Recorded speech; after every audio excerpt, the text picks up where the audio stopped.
ayyuhan nasu qad ja'atkum maw'izatun min rabbikum wa shifaa'un lima fi sudur wa hudan wa rahmatun lil mu'minin qul bifadlillahi wa birahmatihi fabidhalika falyafrahu huwa khairun mimma yajma'un. Amri imekuja ya kuwataka Waislamu wafurahi. Hakuna dhambi Muislamu kufurahi, lakini dhambi inakuja kuonyesha kwamba Muislamu anafurahi katika jambo gani.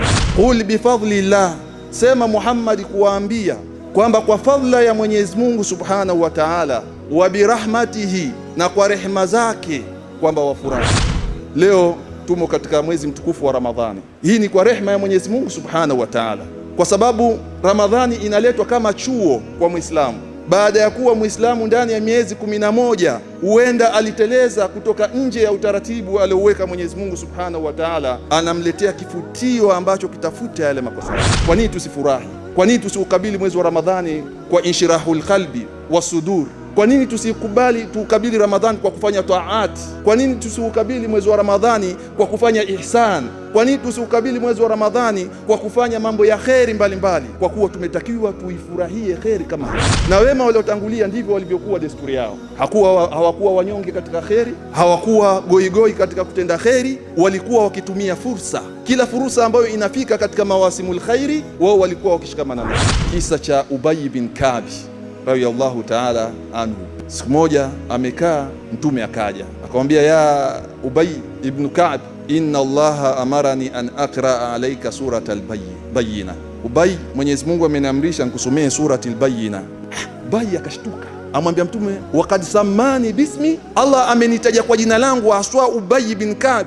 Mtume anamwambia, faqad samaka bismika Ubay bin Ka'b, amekutaja kwa jina kwamba nimsomee Ubay bin Ka'b hii sura. Akalia sana Ubay bin Ka'b, akalia sana kwa furaha, kwa kuwa tu ameambiwa Mwenyezi Mungu amemtaja.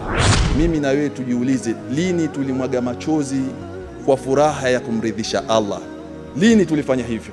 Na kama hatujafanya hivyo, furaha zetu sisi twazifurahia katika mambo gani? Kwa nini uonyeshi furaha ya kuzidisha kumridhisha Allah katika ibada? Kwa nini uonyeshi inshirahu sadri wal qalbi? Kwa nini utaki kusoma sana Qur'ani ukaongeza kheri kuonyesha furaha yako ya mwezi huu? Vijana wengi wa leo furaha zao ni katika mambo ya kidunia. Yule ashabikia Simba, yule ashabikia Yanga, yule Manchester, yule Arsenal, yule sui nani. Ukitaka kumjua mtu, furaha yake ni timu yake ishinde. Lakini mtu hafurahi kwa sababu yuko ndani ya mwezi wa Ramadhani.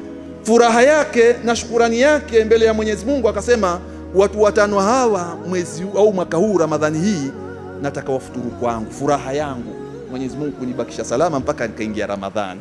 Watu 5 hawa nataka wafuturu kwangu. Lakini furaha zetu ni timu zetu za mipira zinaposhinda, mtu akafika maskani akasema, kunyweni soda nyote.